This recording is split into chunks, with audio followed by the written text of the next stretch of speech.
I forgot to record. So for this first part, we are just reading the first couple sentences of the Scarlet Letter, the Prison Door, and then you are going to comment on all of the nouns, or not all of them, but some of the significant nouns. I'm going to give the class about 2 more minutes to do that. So we're doing what's called a guided annotation, where I tell you what to look for as I read parts of the chapter. If you're not here today, you're going to watch this video. You're going to find all the stuff that we're supposed to do in class, and then you're just going to finish it, and you'll post pictures of your work onto Canvas for participation points.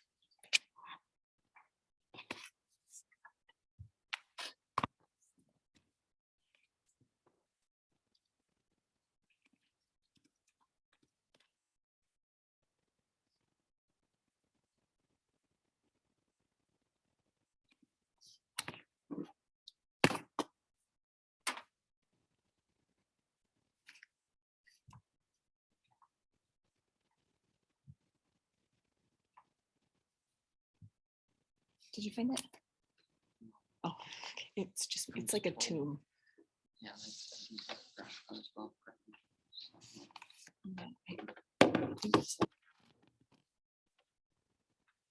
I'm not positive, but I think that's what they call it. Do people just throw that one in there? I was going to say, I think they use it in the Bible. I think Jesus was buried in a sepulchre.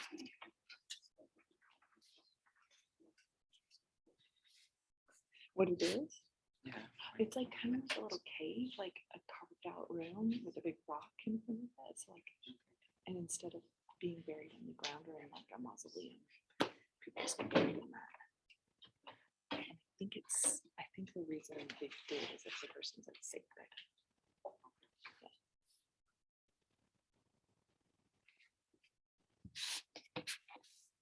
Okay, you got some thoughts written down about the nouns? All right, awesome. And for this next part, you're going to be looking at patterns in the imagery. So we already looked at the first part. We were talking about like sad colored and gray and this oak door in this giant wooden edifice with iron spikes on it. You're going to see that imagery repeated a little bit, and you're going to comment on why you think this imagery is significant. So looking for the patterns in the imagery. All right, so we start with certain it is that some 15 or 20 years after the settlement of the town, the wooden jail was already marked with weather stains and other indications of age, which gave a yet darker aspect to its beetle-browed and gloomy front. The rust on the ponderous ironwork of its oaken door looked more antique than anything else in the New World. Like all that pertains to crime, it seemed never to have known a youthful era. Before this ugly edifice and between it and the wheel track of the street was a grass plot much overgrown with burdock, pigweed, apple peru, and such unsightly vegetation, which evidently found something congenial in the soil that had so early borne the black flower of civilized society, a prison. So I'm going to give you about 2 minutes to just comment on any patterns you're seeing in the imagery and why you think that pattern might be significant.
right, this next part, you're going to be looking for metaphors. So a metaphor is anything that we're not meant to be take completely literally. So I'm going to point them out as we go. But on one side of the portal, that's a bit of a metaphor. And rooted almost at the threshold was a wild rose bush covered in this month of June with its delicate gems. Gems would be a metaphor, which might be imagined to offer their fragrance, a flower offering something as a kind of metaphor, and fragile beauty to the prisoner as he went in, and to the condemned criminal as he came forth to his doom. In token, metaphor, that the deep heart of nature, another metaphor, could pity and be kind to him. So there's like a bunch of different little metaphors in that section. And I just want you to comment on why these metaphors might be significant. Like, why does Hawthorne choose to call the flowers gems instead of just flowers? So a couple minutes just to write about the metaphors.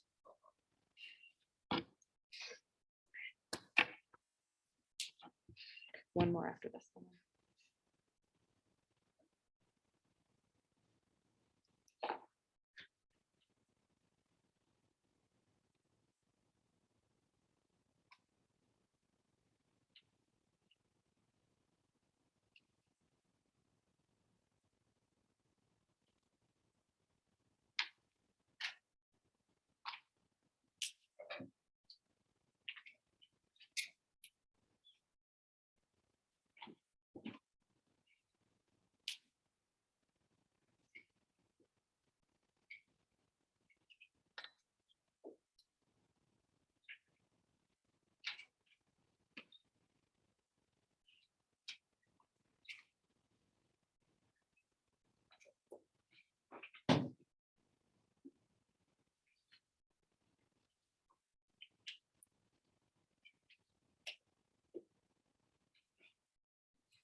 Okay, last one, wherever you are, you're good. This last one, we're gonna kind of go back to where we started. So we started talking about Scarlet Letter. You had written paragraphs about different themes in the book, right? So right at the very beginning, I think that Hawthorne starts to hint at what some of those themes might be. So in this last paragraph, you are going to comment on what you think the argument is in this beginning chapter. And when you're thinking of argument, you can think of it a few ways. You could say, what's the argument about human nature that Hawthorne has? What is he trying to say about the way people are? Or you can think about it in this one. What is the argument about storytelling in general? Because he talks about that a little bit. So human nature or storytelling, and you can have multiple arguments. I'm going to give you a few minutes to think about it. So I'll read this for you. This rose bush, by a strange chance, has been kept alive in history, but whether it had merely survived out of the stern old wilderness so long after the fall of the gigantic pines and oaks that originally overshadowed it, or whether, as there is fair authority for believing, it had sprung up under the footsteps of the sainted Anne Hutchinson as she entered the prison door, we shall not take upon us to determine. Finding it so directly on the threshold of our narrative, which is now about to issue from that inauspicious portal, we could hardly do otherwise than pluck one of its flowers and present it to the reader. It may serve, let us hope, to symbolize some sweet moral blossom that may be found along the track, or really relieve the darkening close of a tale of human frailty and sorrow. So to the side, what do you think the argument he is making about how people are, like human nature, or what argument do you think he's making about storytelling and the purpose of storytelling? I'm going to give you a couple minutes for that. And that is it for our guided annotation. So get your best ideas written down.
This is a really hard thing to do. It's really hard to pull an argument out of something so abstract. So I'm gonna just have you turn to the person next to you, the person you usually talk to in here, and see if you can talk through what you think the argument is. So if you don't have anything written down, you can take theirs, or if theirs is just really good, you can add to yours. I'm gonna give you 2 minutes to talk it through with each other. You're gonna talk to these two about what you think the argument is here. Okay. Or wait, was it these two? Was it this one? They keep Talk about these two. I got one paragraph. So I just said this paragraph is trying to explain what ends up as a reader. I just need to sort of detail. I thought it was that occasionally, even though there's a lot of bad stuff, good things can happen, and good people will still be there.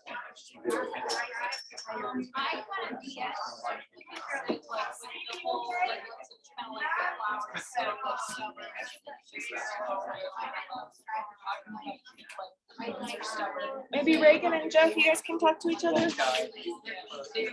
They won't shut up about their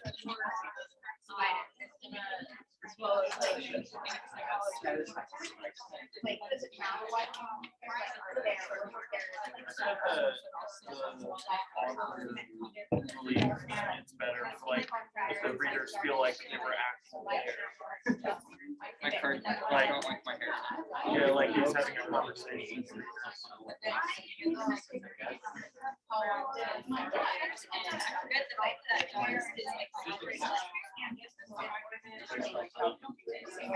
It's like I have super look. There's gonna be a lot of reasons like the wrong. We went off topic a little bit. All right, let's refocus. So to get into what the argument is, I think we need to figure out what a symbol is. So pull out now your rhetorical vocabulary green sheet. This one. Thank you. You're in the front, so that's always your job, is letting me pick things off your desk. Does anyone need one of those? Even if you just misplaced it, I've got I extra. have another one. You may not. All right, so our word today is symbol, a word that you've probably been hearing for quite a long time in English class. Cinnamon. Symbol.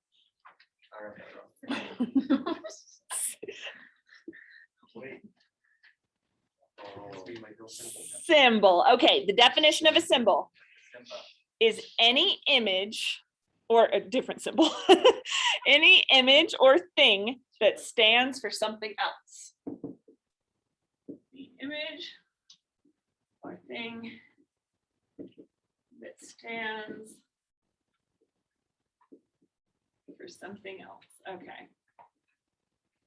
Symbols can be very closely related to the thing that they're symbolizing. For example,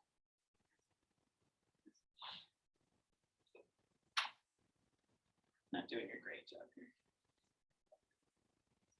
Like a profile picture. Like a cardboard cutout symbolizes Daniel. Yeah.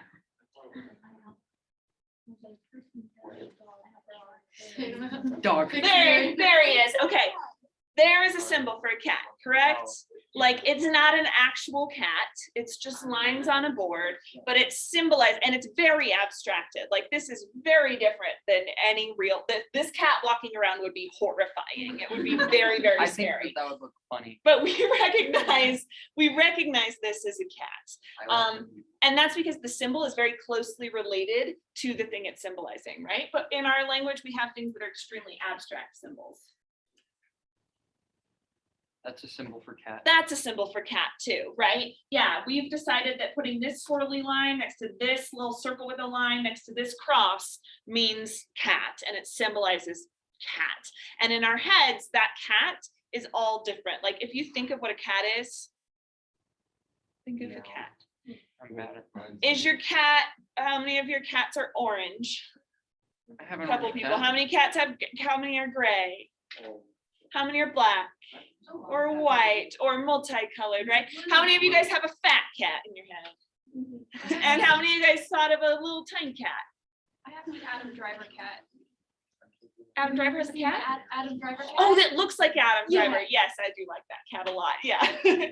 Yeah. So all of us are going to kind of like abstract that symbol in a different way, which is a good sign that it's a symbol. It's not the exact thing, right? So with symbolism in literature, it kind of works the same way. It might be even more abstracted than this, like where we have to like take a prison door and apply it to like abstract concepts and figure out like what it actually means in the story. And that's what makes symbolism so hard, is like even the like these symbols like this are slightly abstract. When it comes to symbolism in literature, it's very abstract. So our symbol that we're going to do for this first one is a prison door. It's definitely a symbol, right? Does anyone disagree with me that this one's a symbol? It's like the excessive detail at the beginning. I thought The it was like, just a door. it's not just a door though, right? Like sometimes a door is just It's a door just a for door. sure. This one's not a door though. Like it's a portal, it's a threshold, it's a studded with iron spikes. Like A portal is a door. we find Door's definition is a we're door. really clued into symbolism when it's surrounded by excessive details, when it feels like, why did the writer focus so much on this thing? It's a good sign that it's a symbol. So when we're kind of picking apart what the symbol is, we want to think of actually the physical object first. We want to pretend a door is just a door for a second, and we want to think about what doors are like. So we're going to just start with doors. Don't even worry about prison. That doesn't look like a door. What is a door like? Alec. It's normally a rectangle. Okay, good. Rectangle. Awesome. What else is a door like? It has a Thing. handle on it. Handle. Yeah. Evan. It can be locked. Okay, good. Might have a lock and it could be locked. Lock or not. There we go. Hard. Hard, yes. It kind of is usually like the hardest wood we use for the door itself. Alec? Thick. Thick. Good. Yeah. It like separates something. Bella. Separates something. Okay, cool. Now we're getting a little bit away from just the physical qualities of door, and we're starting to get into like the kind of purpose of a door, which we should talk about. Dave. A peephole. It has a peephole sometimes. Awesome. Or I'm going to even put maybe like a window too, like ours. Alec? Peephole. We walk through. Ew. You walk through it. Good. Now we're getting into purpose. What else about a door? Yeah, I mean, You don't walk or you don't, right? There's a choice involved with the door. Do you walk through the door or do you I was not? gonna say like lack of choice, like if the door is locked or the door is shut, it's like you can't leave the door, so. or you're being. I mean, you can't walk through a door. Awesome. So a doorway, there's like a choice, but a locked door, no choice. Yeah, Bradley. Feel like contain something. Okay, cool. Contain something. Yes, it's so strange. You put a door on something and suddenly that thing becomes the thing. That's a weird way of saying What? that, but What? like, let's, That doesn't make sense. if there were no door on this classroom, it just kind of more works with walls too, then does it count as a classroom still? And when do we Yeah. decide it's a classroom? When does it not? So the door like distinguishes between I areas is feel like what if I'm you trying to take the say. desks out, then it's not. Okay, maybe that's what it does too, but it's like, but Or the way. I'm trying to, I'm trying to figure out how to say this. It's like both porous and not. It can be closed and you can't get inside, and it's like separating this space from all of their space and saying this is Borup's classroom. But like, here's what I'm trying to say. I'll demonstrate it. But if we open this up Then it's gonna get loud. and I'm right here, am I in Dr. Borup's classroom or am I in the hall? You're in the edge of the Right? way. And it's like this weird in-between space where you're not one thing or the other in the doorway. Yeah, So depending on the type of door, it can like be welcoming and sometimes Yeah. it's, like, unwelcoming. yeah, awesome. It's like depends on what the door actually looks like, right? And how it's, where it is, like Arwen. It's like protection, so like in a bedroom, you close the door when you're changed. Awesome. Security, protect yourself from I have one. Awesome. Protection and privacy then too. I Yeah. have one for protection too. There are doors on planes. There are. and you don't want to open them when the plane is in the air. Okay, so it could also be represent a kind of danger. Yeah, Emma. Yes, openable. Nobody said that. Is that a word? Openable is a word. Word. Open a bubble. I don't I know. said what that the was word- open a bubble. Yeah, Yeah. good. You can close it or you can open it, right? So there's a kind of choice there too. You can walk through it or not, or you can open it or close it. So there's like, You don't ways have of- to. are you the owner of the door or are you the person trying to go through the door? What? So like the protection thing, like say you're in a lockdown, the door would keep the person out. All right, And cool. then, Or keep someone like in. on the airplane, you keep the air from coming in. so that you Awesome. Do windows count as doors? Awesome. I don't know, do they? You can go through them. Yeah, you can open them. But there's something different. Well, It's not about the prison window, it's the Well, door. they're a door in the same sense that like a door that goes up and down is a door. Interesting. They're So just- what's the quality of the window that makes you think that a window should also be a door? We have glass doors, so Yeah, so what, how do we distinguish between the two? how high it is off the ground. Ah, okay, He solved it. attached to ground. Wait, no, I've seen doors that are just Yeah. random, Balcony. like the fire Balcony escape doors, ones. that is not attached to that. Oh, so maybe that doesn't work. But it's attached to the house, which is attached to the ground. So how do Well, so are windows. How do we distinguish? This is fun, and I don't know if it has a point. I like. Whether it opens or not, some windows you can't open it at all. Most doors, like even if it's locked, you can still open it. So to go back to Ammon's point, it must be openable to be You a can door. break a window and then it's open. Okay. So- Bella? The difference is the main purpose of it. The main Okay, good. purpose of a window isn't to go in and out of it like a door is, even though you can technically do that. It's more of a secondary. That depends on purpose. what's outside the window. Yeah. Primary purpose. So it's Depends on allow what's people outside the through. window. There we go. All right, we're gonna move on to now to talk about prison. Or you Oh, could just what's go out yours? the door. Okay, Up the so room. when you attach to the ground, Then you can't go out the this window is either. the ground, that's not fully Fix yourself. attached to it. That's a good point. Windows are more like attached to something on the bottom. Okay, all right, I can see that, I can see that. Okay, but we're gonna talk about Phone prisons screen a now. window? So tell me about the The physical phone screen a qualities. Tell me about the physical qualities of prison. Alec, Also thick. that kind of thing. Matthew. Wait, shaking. Isolated, awesome. So I like isolated and I also like isolating because prisoners are isolated in there, right? But the prison itself is usually isolated from society. Arwen? Gloomy and bad, like you're not supposed to be there. Like it's those pink insane asylum inside. Yeah, no one Those really don't seem wants to gloomy. end up in prison. Yeah, Bella? If you're there, you're guilty. Houses, Or accused of being guilty. the guilty or accused. House of the Guilty, that should be a book name. That is cool. That is. Isabella? Scary people in That it. is- It has some nice people in it too sometimes. Yeah, Evan, It keeps the people outside safe. yeah, keeps the outside safe. And the people inside. And it's supposedly, hopefully, inside safe, but it's from each other, right? And the outside. All right, Em? I have a couple. One, it's dark and gloomy. and Dark, sad, okay. Depressing. And two, room.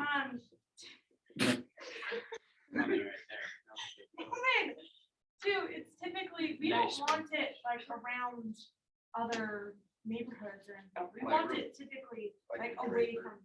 Good, okay. Lucy?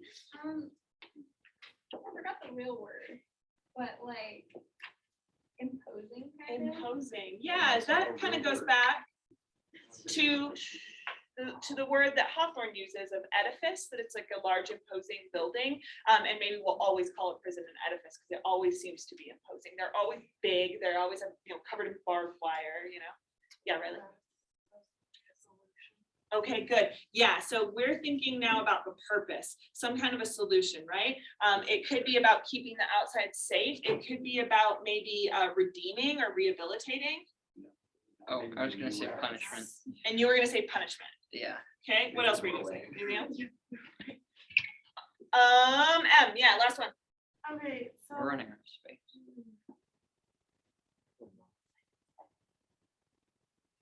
Oh, it's always like fenced in, Yeah, always to keep people out or in. good. So covered in fences. All right, cool. So that's all of our information about prison doors, literally, right? We've kind of separated it, and I didn't want us to just think about prison doors together, because that we start to think too much about the metaphor, I think. So that's why I want to calm down. So that's why I wanted to calm down. Okay. That's why I wanted to look at the literal definitions of the two different things, so that we could potentially put it together and make a kind of argument about it. So what do you think Hawthorne is trying to say with about the presence of the prison in society here? What is his argument he's trying to make about the presence of prisons? Arwen? It like kind of imposes the fact that there is gonna be crime. It Okay. doesn't like talk about how society is trying to prevent crime. It's saying that there is gonna be crime, so we have to do that. Okay, cool. So he's talking about how even though, shh, guys, even though they have these visions of a utopia, of this perfect place, right? Even with that, and with everyone's intentions in a good place, there will inevitably be crime. Sorry. And you have to have somewhere to put them. Okay, cool. What other kind of argument do you think it might be making about having the prison in society? Yeah, Matthew. In this paragraph, is like every word describing the prison is almost negative. Yes. Flowers. Yeah.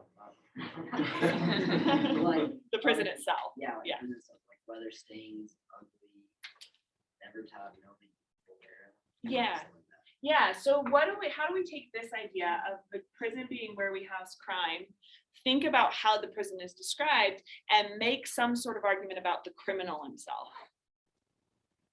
Riley? That was my argument, is they believe that people on the inside are ugly on the inside as well. Yeah. I don't think they'd appreciate you saying that. I don't think they appreciate any of us talking Definitely about not. Okay, cool. Yeah, Arwen. It kind of shows how you go in there a different person, point out, like, you go in there and you're supposed to point out, rehabilitated, but society, so that they think you're not, so you're still guilty in your eyes. That's what the book could be about. Yeah. How's it guilty?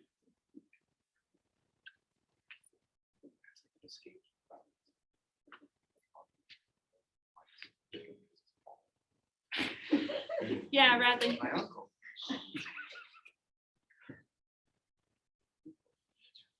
When I Basics. said is like Yeah. that You guys- particular, it's like that particular group, Stop. as soon as they got there, they felt like this is their first thing, we're gonna build a prison. Yes. Okay, so what does that tell us about human nature?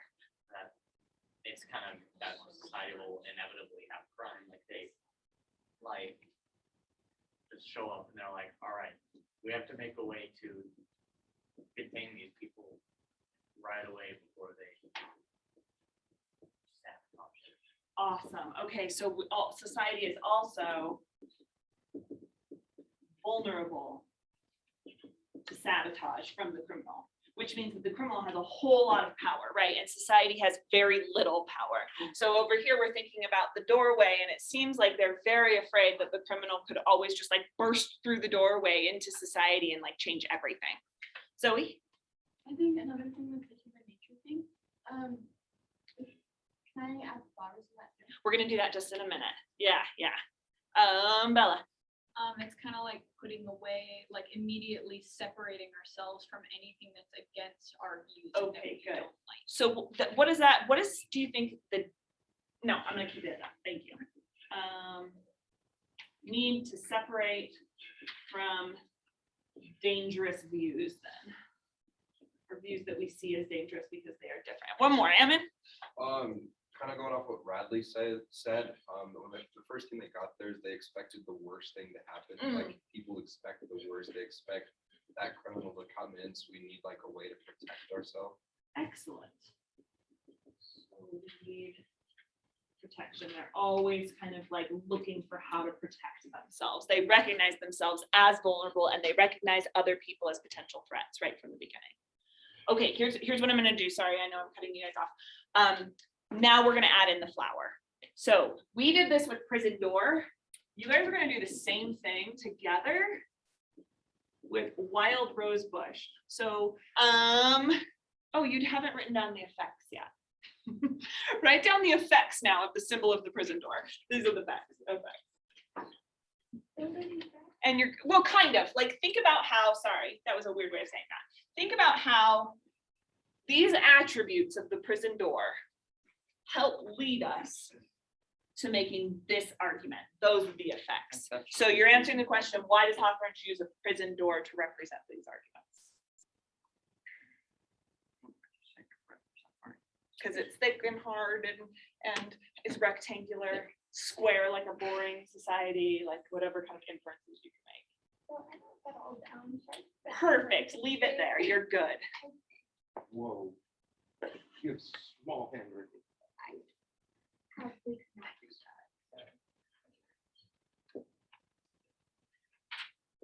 So under effects, you're just writing, what is the effect of the symbol of the prison door? So why does Hawthorne choose a prison door for this argument?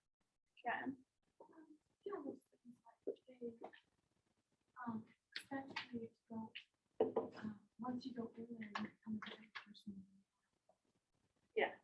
Do you like to be rehabilitated or do they expect you to just be like different? If you're a good person now, you go in there, you're not.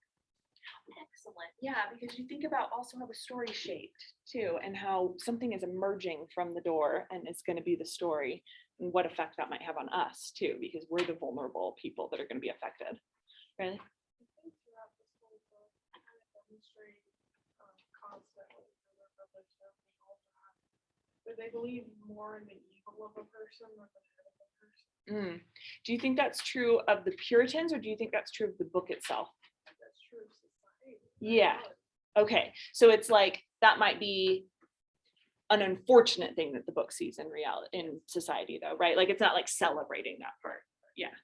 Yeah, I agree. Something that I haven't seen yet that like when I think of the prison door effects is like when they first got there, they built that before the church. Like they were expecting to have these criminals. And that could be because they're defense of their human, or it could be because that's the way that they see it. They see other people are bad, you're bad, like people in general are bad, and that kind of molds society. So I feel like like when applying to the book, like she has Pearl, she loves Pearl. She like knows that Pearl is good, but she's told that what she's done is bad. She's told that she's bad. She's labeled with this A. And so it just kind of like, it kind of molds the way that people view her and the way that she views herself.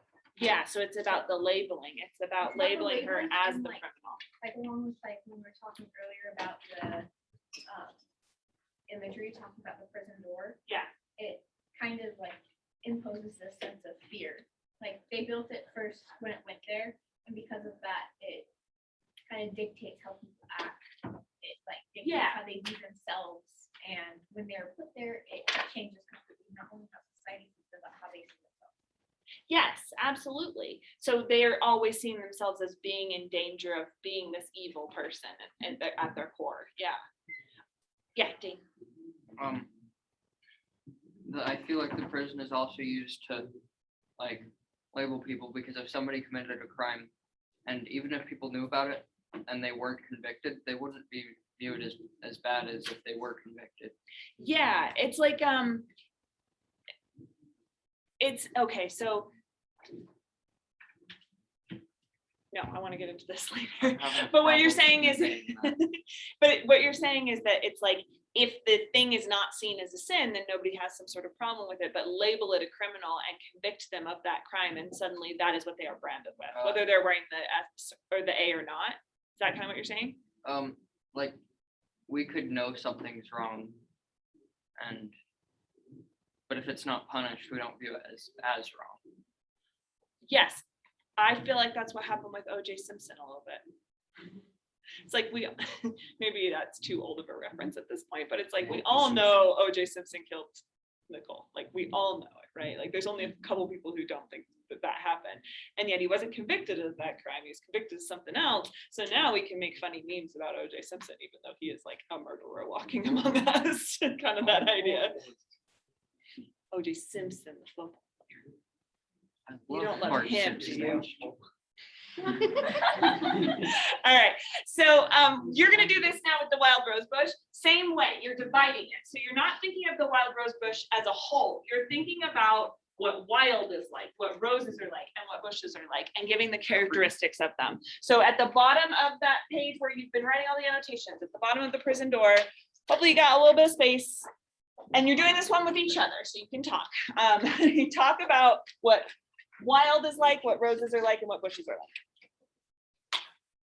I'm only going to give you 3 minutes to go through this, so go fast.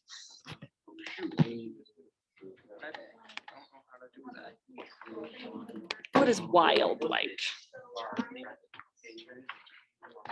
So it's like hungry, it's like dangerous, it's like Natural. wild, natural. Yeah. Oh, that type of.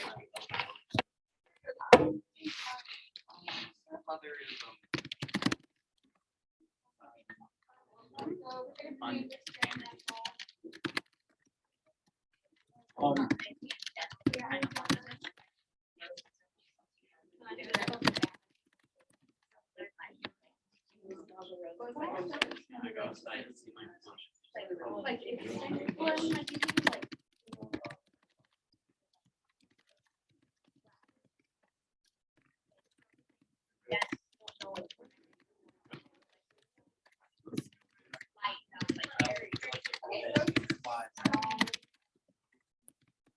that's another thing. It's like a wild red, it's like.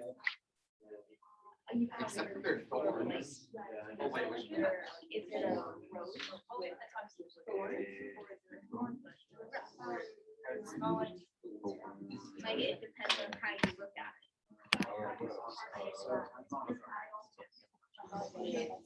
If one rose bush, that's just wild. But I don't think that. Like, just like a wild. I think like a bunch of thorn, like, you could go instead of like flowers. What about President?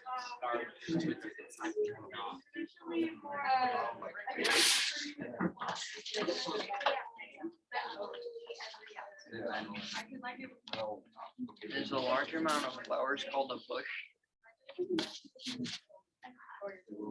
Well, I mean, Or you do have a bunch of flowers just- individual flowers together that make a bush. But like, You have like a bush that creates a bunch of flowers on the wall.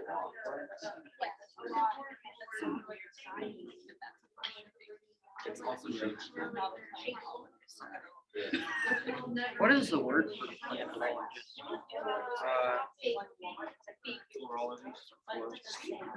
Florist, yeah.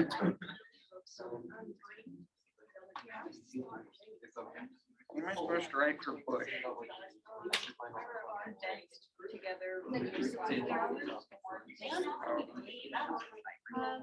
I said wide.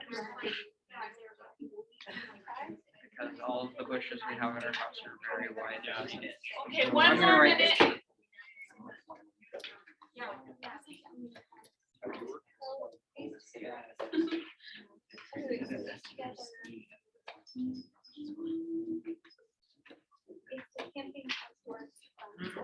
On here it says portal and then it says doorway.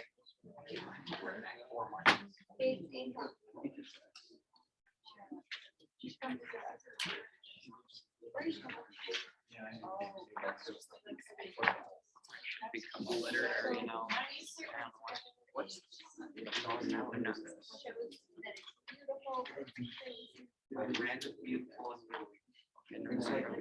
up on that one. Okay, but I can't because they're all like so many.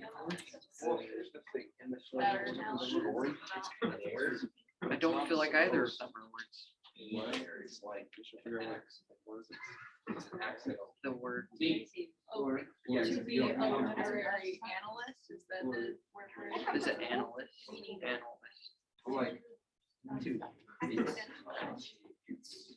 Okay, so the prison door is only part of the symbol here. The symbol is the whole thing. There's a prison door, and then outside of the prison door, there is a wild rose bush growing.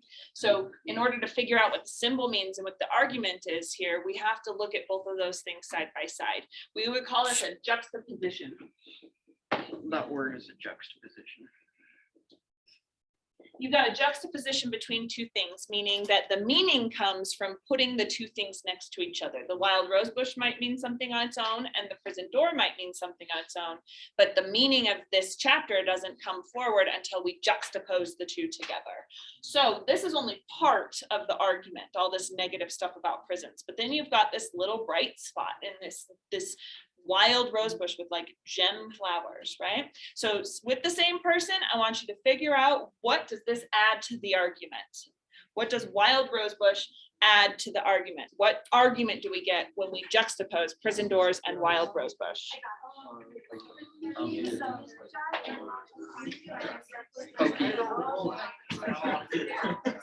We just focus on the dark parts of the trees, so we can make this easier.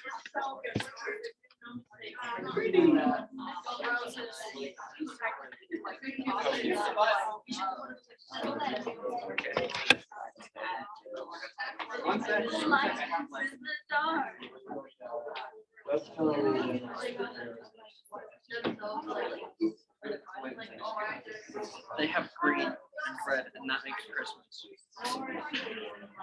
You know what? I can believe it too. I like red.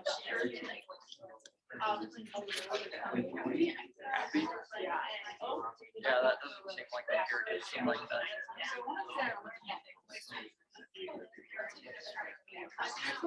Do you know if the Puritans canceled Christmas? I don't know their thoughts on Christmas. Well, we're thinking roses are green and red, so they make Christmas. I don't know how that is. But you heard what in history class? In US history, I heard that the Puritans canceled Christmas, but honestly, I don't know how much I can trust half the stuff I'm reading in history right now. I don't know. You could Google it and see if there's a more reputable source. I mean, that seems right. They seem like the type that wouldn't want any attention on anything but God all the time. Christmas So, is. Okay. yeah, I mean, it is, but then the celebratory part of it, they might not like. I don't know. They just held meetings for Christmas. Maybe they did. Maybe they still had Christmas, but they just didn't celebrate. They definitely didn't have Santa Claus. I'll say that. Well, had he even written a thing by then? I don't know. No, that's not. The difference is not refined. I know there are a lot of different factors.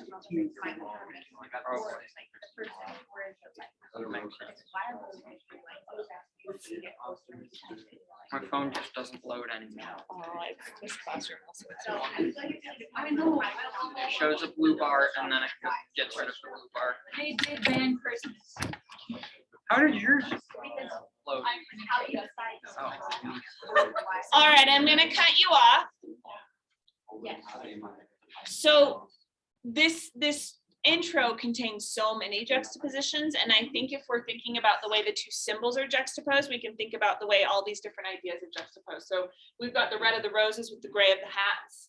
We've got punishment versus mercy. We've got the individual versus the community. We've got independence versus dependence. And I think we could keep making a list of all the different juxtapositions in just this very first part.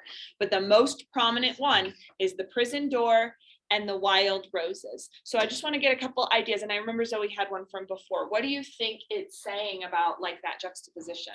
Well, I kind of tied it in with human nature as well. Like humans, the people in the town were so caught up in their own ideas, their own beliefs. They weren't giving any weight or any, I don't know, like any thought to them. That it almost seemed like nature had to step in and offer that for them. Excellent. So here we're getting another juxtaposition between like man-made versus wild. right? And it seems like, I used a word last time, intractable, meaning unmovable. And it seems like the people at the beginning here, they seem stubborn and old and stuck in their ways, stuck in their traditions, right? But here comes this wild rose bush as the juxtaposition, and it doesn't obey those rules, and it offers beauty to people. So it seems to be that there's an argument about like, maybe not putting so much faith in the man-made and putting more faith in nature and the beauty nature can provide. Justin? I think that it provides an argument that life people we have like our good times and bad times, and sometimes that's gonna like surpass each one. Like sometimes good will be higher and bad will be higher, but in the end they're gonna kind of even out. And I think that's what it's doing. They're putting the rose bush and the prison door next to each other, kind of evens out by the balance. Okay, good. Yeah, it seems like this community seems to be very too much focused on the prison part too. So it seems to be like their nature to just focus on the bad stuff that everyone else is doing, the bad stuff about like how hard their lives are, whatever. But if in order to balance that out, you have to notice the kind of beauty that exists. And I think it's so interesting that it's the wild rose bush is growing on the door to the prison, like it's growing right there, meaning that the beauty might come from the darkness sometimes. Yeah, Bella. I think it might be like symbolizing like how like the community like views themselves compared to like what's inside of the prison. Yeah. Like, oh, we're like beautiful, we're like perfect, way better than them. Like, Yeah. they're like dark and scary, but we're like this rose, like we're fine, we're perfect. So it's a way to distinguish really clearly between the inside and the outside of this place. And yet the wild rose bush, I think it's interesting that it's roses because those contain thorns. So there's like some danger and So it's like they're darkness to it beautiful too. on the outside, but like on the inside they could not be themselves like as they really are. Yeah, I love that. I agree. That, what I'm about to say kind of falls like right in between that. When we were talking, we kind of got into logistics of it, and like when they said wild rose, are they thinking like this like unruly wild rose that's out of control, or a literal wild rose? Because wild roses, like the species of wild rose itself, are so delicate, so small, and thorns can barely hurt you. Petals are so small, like the flowers are just beautiful, but they're not causing you any harm. Now this like out of control wild rose bush looks beautiful, it has these big, beautiful like roses, yet it's so thorny. If you touch it, first you see like that's pretty, that's nice, like that stands out. You go up, you touch it, you get hurt. So is it along the lines of society where they think that they're like better, that they're like these gems, but in reality they're like painful and they have this dark side, or is it the fact that it's like this tiny wild rose bush that is sprung up against like all this concrete, this like not just concrete, but like steel, this like hard environment? Yes. So Oh, beautifully put. And I think that it continues with that kind of ambiguity as it goes through, because at the end it says, this rose, I'm going to pluck one and give it to you. And this could be a symbol for, you know, a moral, a beautiful moral that you can take from this super dark story. And I think then we can think about the delicate wild rose bush, right? Or this can be something that's like a little reprieve, like it can just be a little distraction for you as you enter into this like dark, gloomy story. And he kind of gives you some choice for how you're going to take it. Are you going to see this as a story with some hope in it? Or are you going to see it as something that like works totally against hope, and you get to decide? You get so much personal choice, and that becomes part of the theme too. Oh, I don't like Sadie? choices. I was saying like just how roses are like to look at and stuff. They're also, I was saying that like, I think on my paper I said hope can bloom like flowers and like roses and stuff. Mhm. So like hope and communities and new ideas and stuff Yes. come with thorns and things. Like they come with bad stuff, but they have the power to like overtake like the whole rose is like almost overtaking the wall. Right. The door almost. Right. And they can be unruly then too. So that the bad stuff, it can be that they're like not perfect yet. But if you don't ignore them, they can become something really interesting and perfect. Love Sorry, that. I like said it a lot, but that's what I meant. I got it. Lucy? I just kind of thought that like there's always going to be good and bad, like no matter how bad it is, it's always something to go for. Awesome. Fresh air. Yeah. And I feel like some of you guys talked about this in your paragraphs too, how there is, you can't have the bad without the good and the good without the bad, that like those two concepts only exist when you put them in juxtaposition. Because if we didn't have sadness, we wouldn't know what happiness is. Because we wouldn't have anything to compare it to. So if we didn't have prison thing, we wouldn't have rose. And what were you gonna say? She took it. Oh, okay. So She it's like, took it. even in all of this world of darkness, there's Right. always spots of brightness, and there's always spots of good. Mhm. And if we didn't have those spots of goodness, everything would be just sad and not worth living. Yeah. And so you have to find good. And I think that what we really want to focus on too is not just the roses, but also the wildness, that Hawthorne's saying that the wildness is also representative of that goodness, right? Okay. That was excellent. You guys are close reading champions now. You probably brought your close reading champion selves into this room, but I just wanted to show you exactly kind of what that looked like when you're really delving into something, because your homework for next time, you do have homework for next time, is to write one paragraph. It's very similar to the paragraphs that you wrote over the summer. And at this point, I haven't fully graded yours. I've graded about half of them, but you will have them graded by this afternoon. They will be done. And your homework then is to take my comments from those paragraphs and to take what you learned in here and to write a new paragraph about the human relationship to nature. And that's on Canvas, and I worded it much better so you can see what I mean.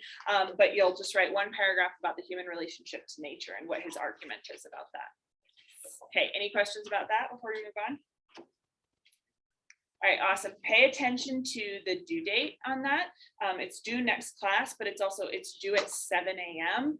You have options. If you do it on Canvas and you turn it in digitally, it's due by 7 a.m. It needs to be in by then. If you print it and bring it to class, I need it typed, but if you print it and bring it to class, then you can just bring it to class. It doesn't have to be by 7 a.m.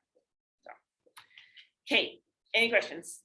Great. Then the next bit I want to do is a little bit more fun, little bit creative. Oh. Forgive my copies, they got dark, but I bet. I don't think I'm being too creative with this. I feel like you've probably done something like this in other classes, but we're gonna move on to talking about the characters now in the book. One of these three. And I need you in trios for this. So I'm gonna give you can move if you want to go sit in a trio. I'm gonna give you 15 seconds to find your trio, and then I'll just put you in a trio and you don't find one. So go sit next to your trio.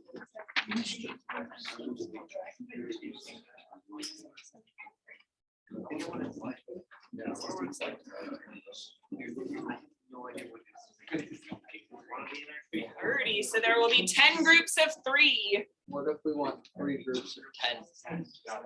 You don't get to do what you want all the time. I don't like that idea. Yeah, it's homework. I get to because I'm an adult all the time. If I want to kill someone, I just kill them. 'Cause I'm an adult. Well, I can do that too. All right. Raise your hand if you're not in a trio yet. Yeah. You need one more? Reagan's gonna be your, oh wait, no, Isabel's gonna, you're in a trio now? There we go, there's your 3 right there. Lena and Paige and Walker. And then you're gonna come be in a trio right here. Dane with Reagan and Jeff. And then wait, you guys didn't get a trio. Okay, wait, there's one more person who's not in a trio. Nice. All right, well then you guys just be in a duo. All right, I'll tell you what to do. Okay, so in your trio, you get to choose which character you want to be. Are you going to be Hester? Are you going to be Dimsdale? Or are you going to be Chillingsworth? These are all terrible. Can Can it be Pearl? Nope, Oh. she's not old enough for social media. So one of those 3. Don't lie about her age. And then you two, just make sure one of you is Hester.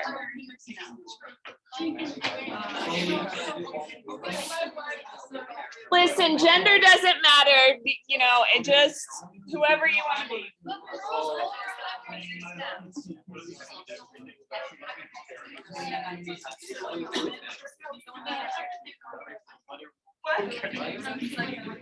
Yeah, so you each pick one, so in every room, there has to be a Hester, a Dimmesdale, and a Chillingsworth.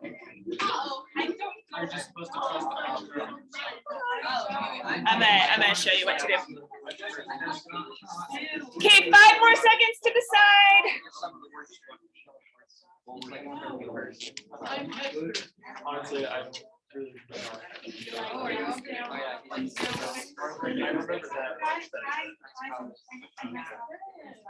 Oh, and he grabs mushrooms too. Okay, each of these characters get pretty good descriptions. Kind of physical. Chillingsworth doesn't get as much of the physical descriptions, but each of these characters gets a description. So Hester's description is in chapter 2.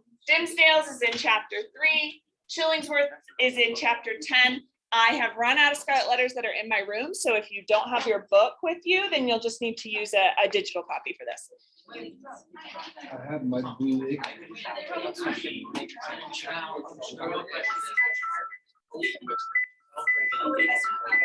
What? That's a confusing. This class doesn't get out for 20 minutes. No, it gets out at 12:10. Oh, on the schedule it says 12:15. They've posted so many like wrong things. It's really frustrating. I'm on chapter. I'm gonna let you out of here in a minute. You should let us out at 12. All right, now listen to the instructions. So your Instagram post, you are that character. So at the top, there's a little circle. That's where your little profile picture goes. You can name yourself for Instagram. It doesn't have to be the it doesn't have to be Hester Prine or Prin, however. Oh. Prine. The image got dark, that's a bummer, but you're gonna draw an image that represents the first 2 chapters of this book. So this is from your character's perspective. Your character has taken a picture of what has happened in the first 2 chapters of this book, which is Hester is acute, Hester has the baby, she comes out of prison, she has to stand on the scaffold. So you're telling me the first thing they did when they let Hester out was Jennifer cameras take pictures. Makes sense. So, hang on 1 second. So if you're Chillingsworth, what would your picture look like? From Chillingsworth's perspective, you're trying to embody who this guy is. What is he going to take a picture of? Hester, what's he going to take a picture of? Dimmesdale, what's he going to take a picture of? And then underneath, you're going to write the caption. All right. Hang on, I gotta clarify one more thing. You are basing this on the character description that you find in these chapters. So if it says, Chillingsworth is evil, the picture better represent evil in some way, like the picture he's going to take comes from him. It's going to be a little evil. You're just taking a picture. So it's like you're pretending you're that person in the first 2 chapters, and you're going to post a picture to Instagram. Does that make sense? So it could be a picture of Hester, could be a picture of yourself. Could be a picture of your Native American friends. Yeah.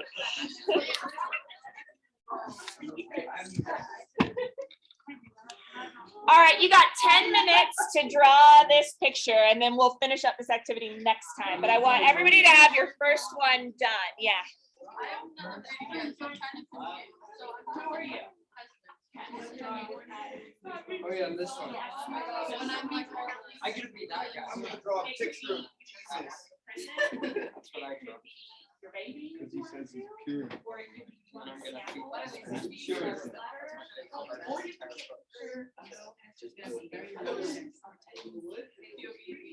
Of what? I have The red rose was your baby dad.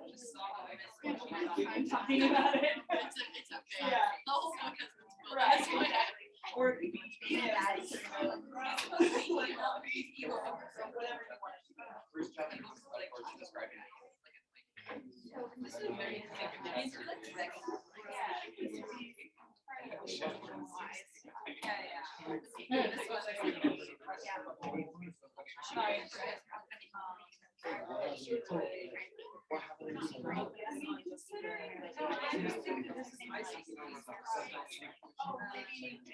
Here's when you got rid of the picture.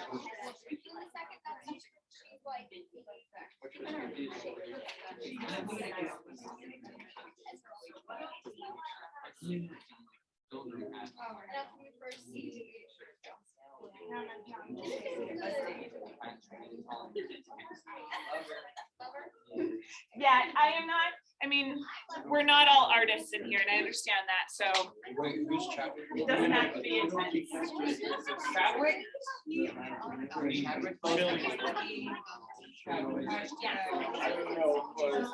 says he picks what? I Chadwick. Chadwick.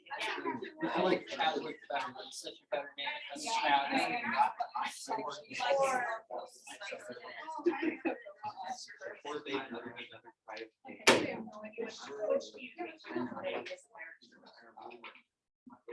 You're not. You have a sister. Yeah. And he says his own soup.